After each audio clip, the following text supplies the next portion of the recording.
This week we're going to be reading a very short selection called Working Together by Lori Wilkinson. So you'll notice that this genre is a science article. You can tell how things in nature work. Take a look at the first page and just look at the words in bold print. Do you guys know those words already? We have partnerships, unique pair, and thrive. And it tells you right down here, in other words, partnerships means teams. Unique pair means a special team. And thrive means to live and grow. So let's go ahead and read this short text together. There are many interesting partnerships in nature. One unique pair is the honeybee and the flower. Each does a job the second cannot do on its own. Honeybees and flowers need each other to thrive. Does that remind you of anything we read the Odd Couple story from last week about their symbiotic relationships? Honeybees need flowers. Honeybees get their food from flowers. Flowers make a sweet juice called nectar. Bees drink the nectar. They fly to their hives. There they turn the nectar into honey for their babies to eat. Flowers also make pollen. Pollen helps new flowers grow.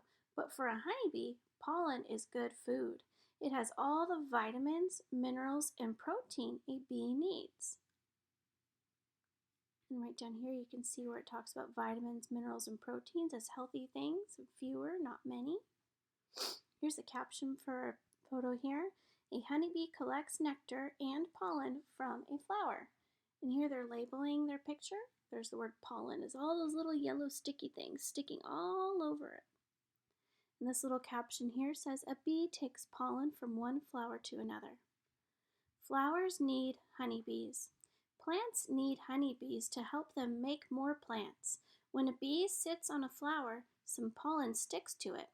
When the bee flies to other flowers, it spreads the pollen around. Without the honeybee, fewer new flowers would grow. We really need those honeybees, don't we? In here, you might get some pages to download where you get to compare the story Odd Couples or the articles rather, Odd Couples and Working Together. You can compare their topic and their main idea. And it'll remind you what the topic is. The topic is what the selection is mostly about. Write the topic here. The main idea is the important message. So you'll write the main idea here when you get those pages.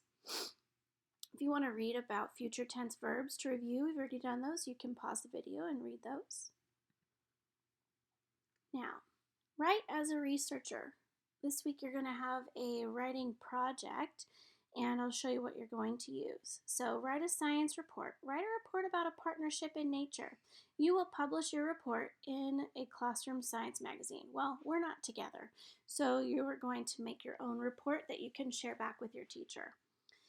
So, in order to do that report, yes, you're going to go through these things. You're going to pre-write, choose a topic, gather information, get organized, and then organize your writing ideas here, and then do your draft.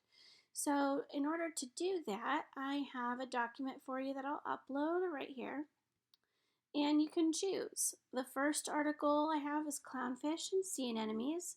So you could choose that one and read that and use that for your source for research. Or you could choose the remora fish and sharks, and you can write about that here. Or the last one that I have is zebras and ostriches. And then you remember the oxpeckers from the reading anthology from last week from 7.3. So those are the three you can choose from. Again, that's zebras and ostriches, remoras and sharks, and then the last one was clownfish and sea anemones. So you can choose one of these. Each one I think is a page and a half or 2 pages. It's not a whole lot to read. And then you can organize information and rewrite your own about the symbiotic relationship there and how the animals help each other. Okay, so I think that's it for that one. Yep. This is just going over more of the writing process. So after you've chosen your topic, you gather information, and you got it organized, then you could do your draft.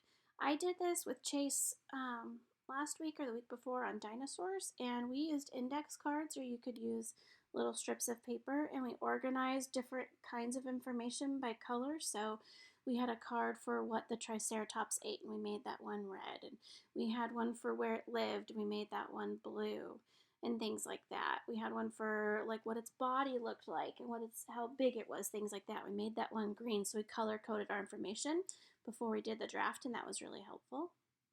And then after you make your draft with your parents, you can edit and revise your work. See here, you can make changes, adding things in, taking things out. If you need to capitalize anything, check spelling, circle words you want help spelling with, and maybe your parents can help you. And then at the end, you can publish your final draft. Now you can do your final draft paper and pencil, or you could get more creative. You could use iMovie and get pictures to import into your slides, and you could voice over and read your writing there. Or we used Adobe Spark, and he was able to use that and make slides and just record his voice saying the facts about the animal he chose, which was the Triceratops. So you can also do a picture to go with your writing. That would be awesome. So if you want to do all this and then share it with your teacher, I'm sure that he or she would love to see it. Have a good day, guys.